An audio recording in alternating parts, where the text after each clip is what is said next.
Good morning, darlings. Good morning, misters. Have the most delicious woman here, and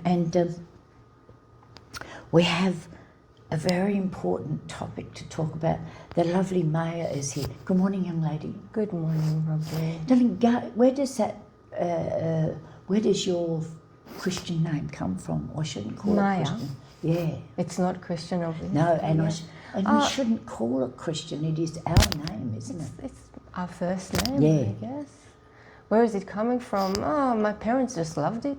Okay. Very yeah, simple. isn't it? They didn't know at the time the meanings of it, but it has different meanings in many different cultures and languages, which is, I've learned so many different meanings. I think the most common one that people are aware of is the Indian Hindu Maya, which is the illusion that we believe to be the world, is how we perceive the world with our senses.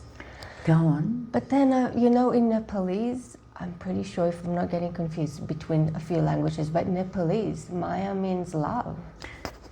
And Wonderful. in Philippines, Maya is their national bird.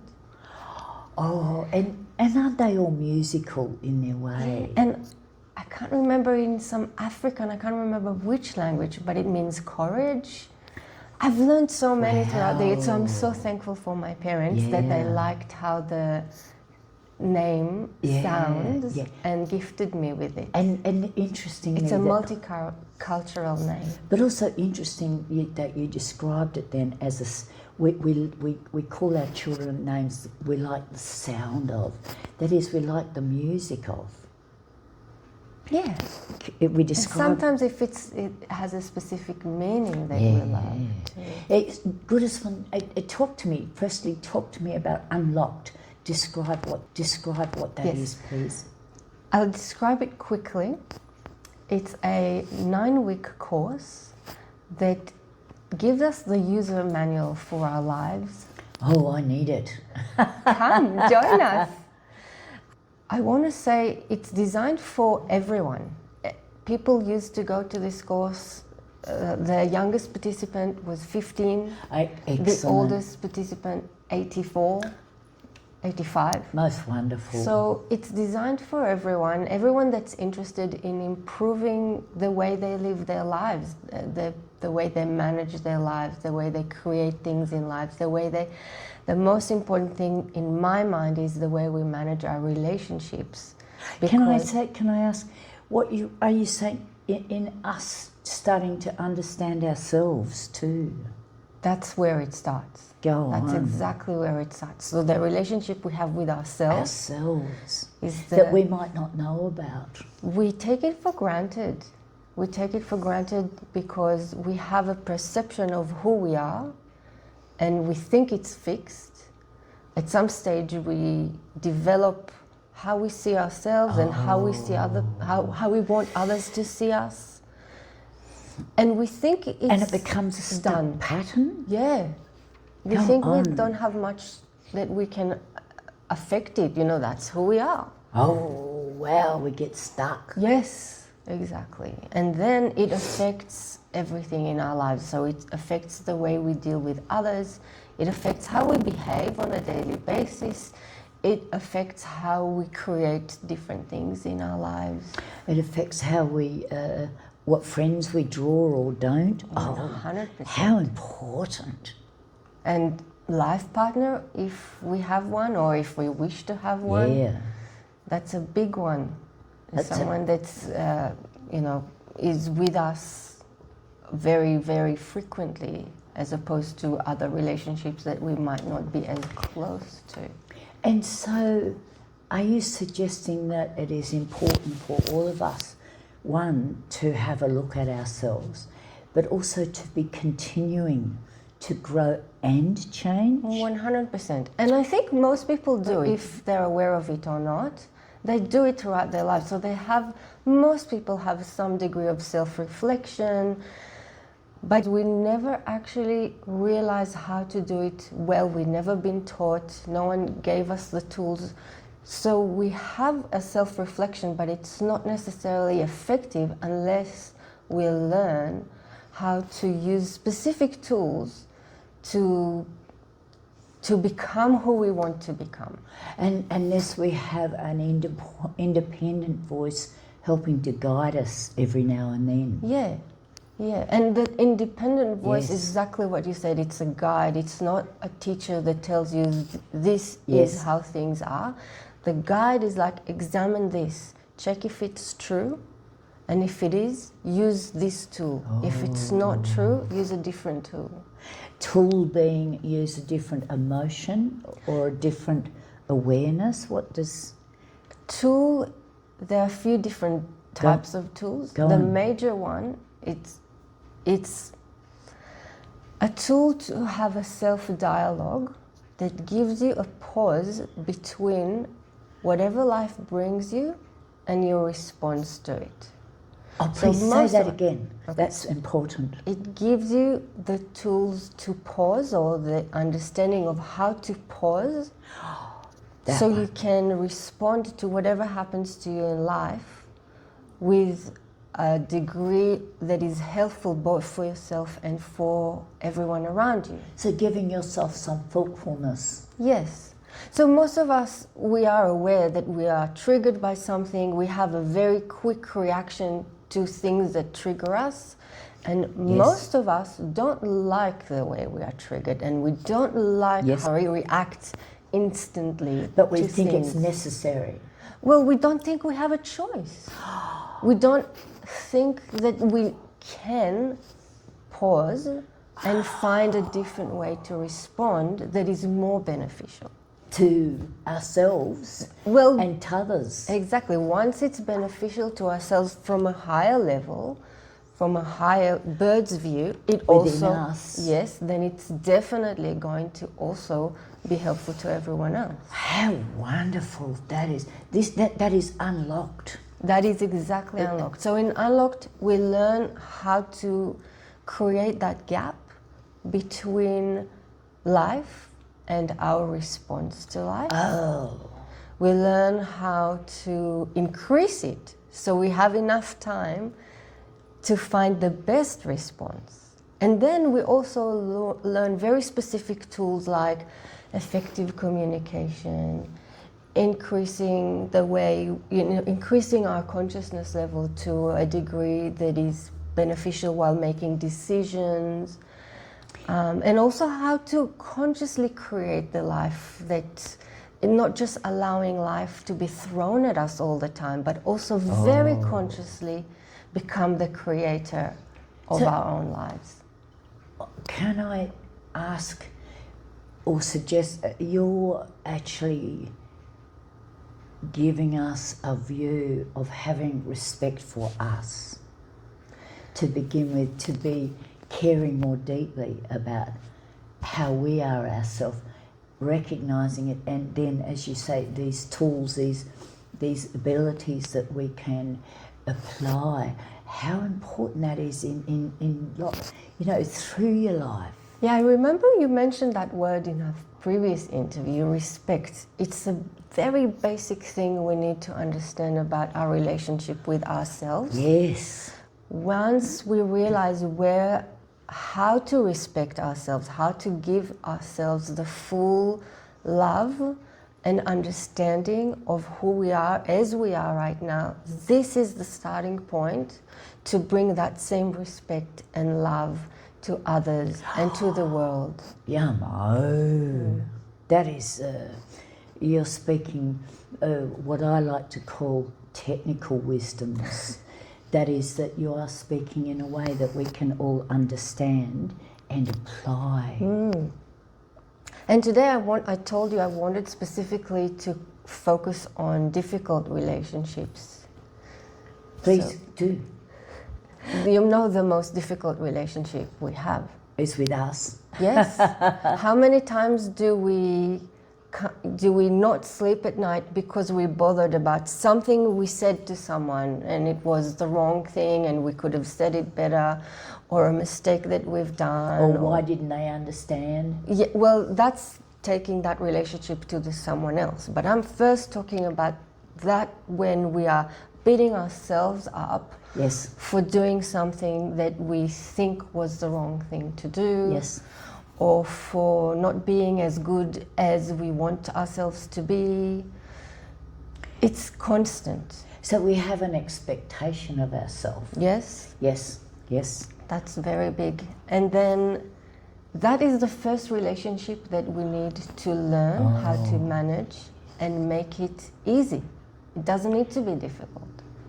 And so again, in Unlocked, what we do is we look at the players behind the scene, harmful thought patterns. Say again? Harmful thought patterns. Thought patterns is they're already stuck or being a pattern. Yes, so we recognize it within ourselves. Some people Yes. have one thought pattern that is very dominant and others would have a different one. And we go through 4 thought patterns that are very common. As I said, usually people would recognize one of the 4 as a dominant one, but you would recognize all of them. And if not within yourself, you might easily recognize it with other people that you're aware of. And I want to quickly just mention them, but I don't want to dwell on them. And also just that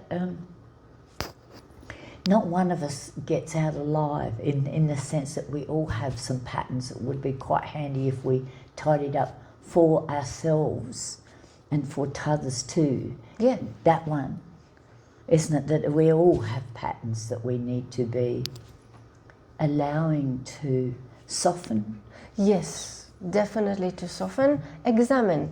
I think once you start examining things that we take for granted, then they soften almost by themselves. There are still a few tools that we do teach on how to soften them, but first, just bringing that awareness is massive. And I just want to quickly mention those, and then I want to move on to the next difficult relationship.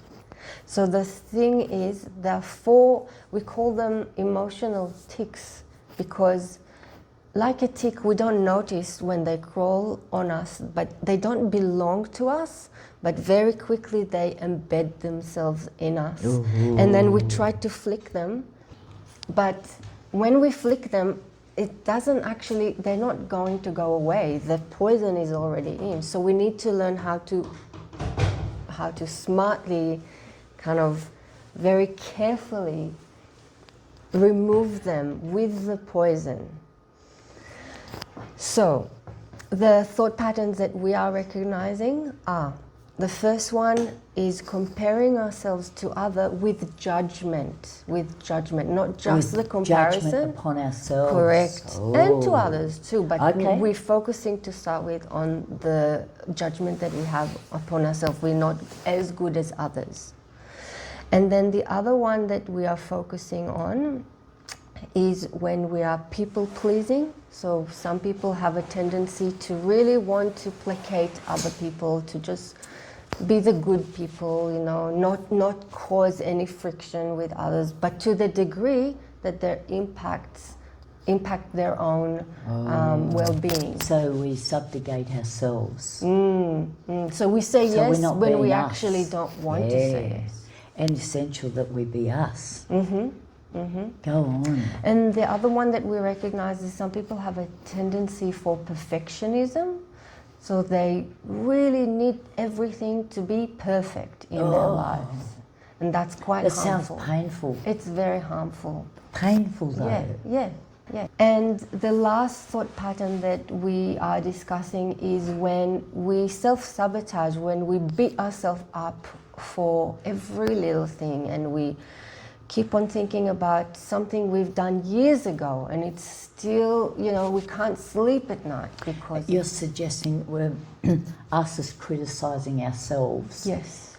And how it's, I can see the fingers shaking and yes, so the self-criticism is not something too bad when it's done... healthily. Exactly. When we move on from it and we don't keep on thinking about the same thing over and over again, we use that self-criticism to evolve and move on. An example recently, a lady out in the community, oldish, with a trolley, and several times in public I've reached out to help her. And the last time she was getting out of the lift and I put my hand on her back, and she screamed at me. really. You told me this story already. Yeah. It's, And I went home and looked at it a different way, is what Yes. you're asking us to do. exactly. And thanked her, because I feel more betterer. Yes. So, Goddess ones, the news is nearly upon us, but this is such a powerful conversation. So I would also like to talk about difficult relationships with other people, maybe when we get Yes, back from the please. break. Yeah. Most good morning. Tis a Thursday morning, middle July, 2026 too, by the way. That's sort of turned up pretty swiftly too, hasn't it? Good morning, Maya. Good morning, Robyn. Just wonderful to have you upon the airwaves. Young lady? Yes. Yes, from Unlocked. And so this is your business which you run. Where? Well, this time it's going to be online. So it's open to anyone in Australia, and probably time zone wise, I would say everyone in the Americas. Yes, People could join us. Yes, Kiwi chappies across the universe that are listening. Yeah. Including thems in flying saucers. Exactly. You know.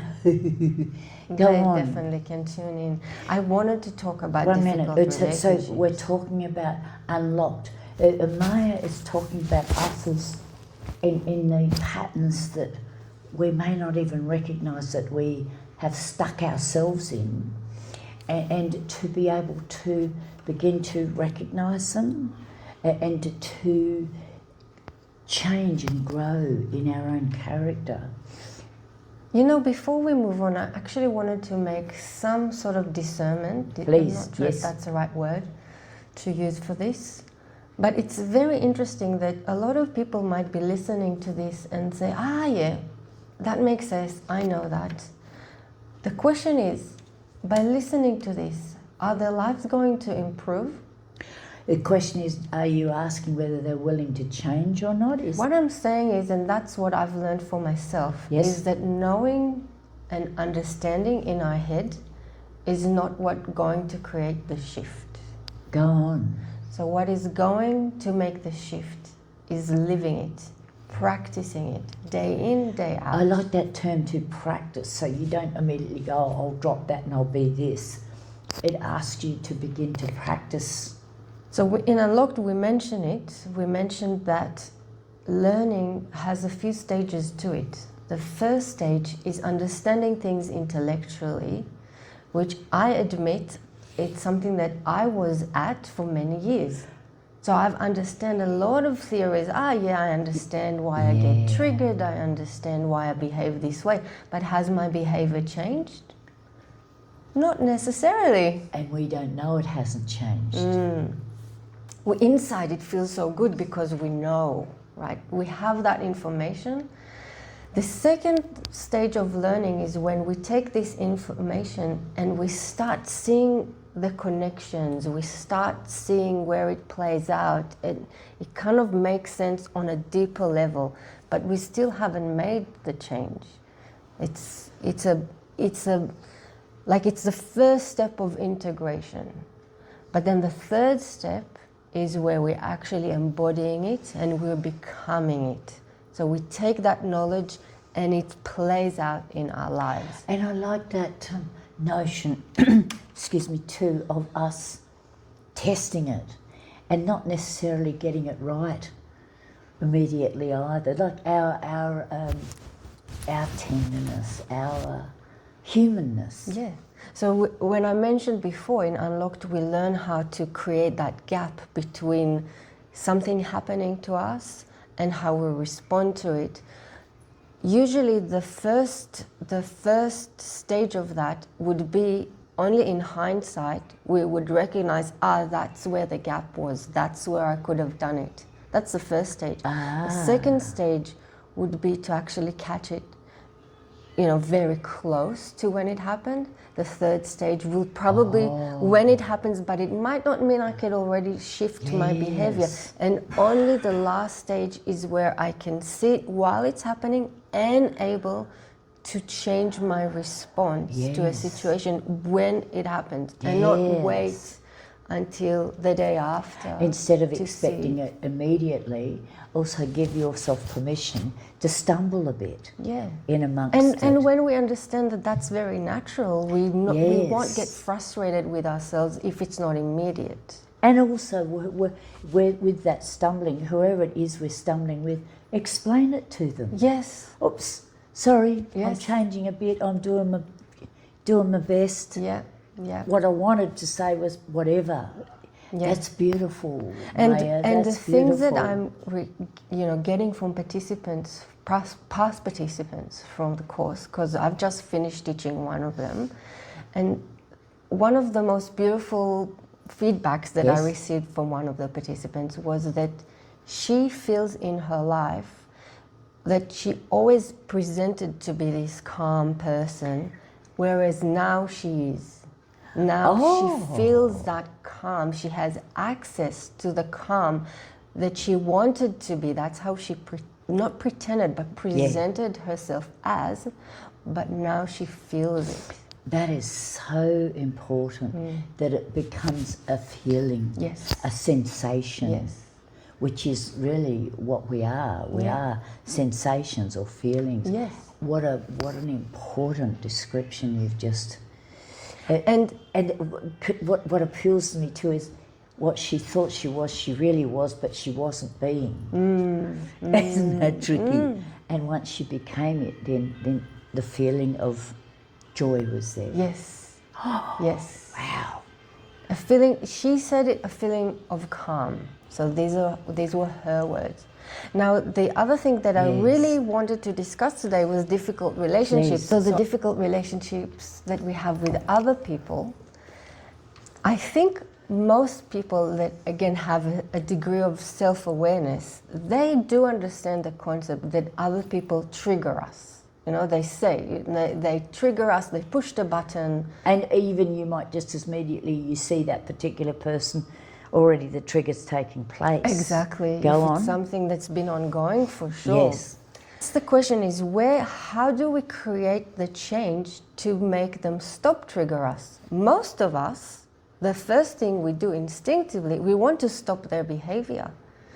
So if you're going to ask people, say, just as an example, people are getting a divorce, and you're asking them, why are you getting a divorce?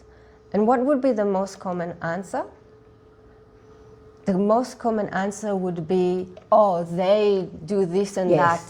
It's their fault. Exactly. Or maybe they will take some responsibility, so they would say, oh, they do this and that, and I don't know how to handle it. Okay, that's the... Good point. Yeah. So some people have that degree, but how are we able to have a relationship with someone that triggers us and not let it trigger us anymore? Oh, how exciting. Well, we can. We have the opportunity of doing it if we shift the way we view that relationship as a tool for our own healing. That is so exciting. And the necessity of an independent person, for example you, without prejudice pointing it out to us. Yeah. And it's so common for people to think, oh, what the other person is doing, they're doing it against me. Deliberately. Exactly. And even if not deliberately, it's intentional. And and so that sticks, it makes our pattern even stronger. yeah, it hurts. Because we're supporting It hurts. our pattern. Yeah. Whoa, Yeah. ain't that tricky? But what we need to understand is that most people don't do anything against us. What they do is something for their own sake. Oh, please say that again, that's important. Other Again. people don't do anything against us. They do things for their own sake. Oh, that's powerful. Like, I'm going to be honest with you, if everyone in the world did Unlocked, we probably wouldn't have to do Unlocked. Yummo. So everyone would be able to treat each other with that same respect that they need to treat firstly themselves with, then the others. But we don't know that yet. We don't have those tools. We've never been taught. And also I want to say some people have been taught these tools, but they aren't able to implement them in Yes. their lives. And that's what I was talking about, those levels of learning, of Yes. levels of understanding. So it's one thing to have the information. And these days, we have access to YouTube, Yes. to books, to retreats, Stuff. podcasts, whatever. Yes. We learn, and it's like, it's fascinating, it's interesting, but have our lives improved? But how to apply it That's right. to us. And this is the practice, and that's what we do in Unlocked. We practice it. We don't just teach, we practice it. So then we have the tools and we learn how to use them. We really learn and use them at the same time. So it's not just words. No. And us intellectually thinking we get it. Yes, exactly. It's us as then using it. Yes. Whether we want to or not, but we do want to, but we don't. Yes. So our relationships with ourselves, with other people, with the world, our relationships evolve, they change, and they become another tool for us. You are most wonderful, young lady. This is a really an essential tool in life, is Unlocked. The key. Mm-hmm. You're providing the key for us to unlock us. Yes. Yes. That's why it's called Unlocked. And you can never lose the key. It's the only key you can't lose is the key to the unlockedness of yourself. You know, the Buddha once said, once you hear about enlightenment, you can never go back. Now, in Unlocked, we don't go as far as enlightenment. We're not aiming for spiritual realms. The enlightenment of us, the light goes on. But with we us. that tool, once you learn it, you cannot unlearn it. You can only go further and faster. Oh, evolve gee, that's faster. good. Young lady, do give me a website, please, and Facebook and thingies like Yes. that.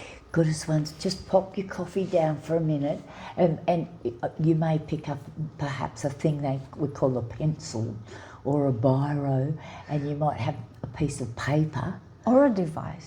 Or a device. So you spell Maya, it, please. Maya, M-A-Y-A, and then Melamed is M-E-L-A-M-E-D.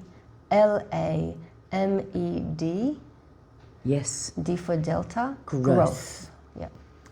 .com. Yeah. Not at. Not at. No. Just .com. Yeah. But you could also put in Unlocked. I'm not sure if it will come up in search results yet. Okay, yet. Dun, dun, Until dun, we dun. grow and you know the search engines start finding us.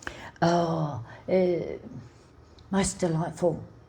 Most honoured to have your company and you be giving us some keys to the unlockedness of us and how essential that is for each of us in the wander of our lives. If you're feeling a bit stuck, probably there's some unlocking that you need to do within yourself. And with the unlocking also, that changes those around you too. 100%. It's the ripple effect. Yes. Once we become better, people see it, they don't even know, but they're changing too. Yeah. So I see it as a mission. You know, it's a mission. That's how you create a better world. Not just by fighting injustice. It's important to do that too, but also by becoming a better human being. Dun, dun, dun, dun. Thank you again, Maya. Most beautiful to have you here doing what you're doing what you is a doing, honey child. Thank you, darling. Thanks, nice one. Robyn. 89.1. Goodest one. Stay tuned. A wee dash more, I think, of the blues, the fabulous blues out of Mississippi.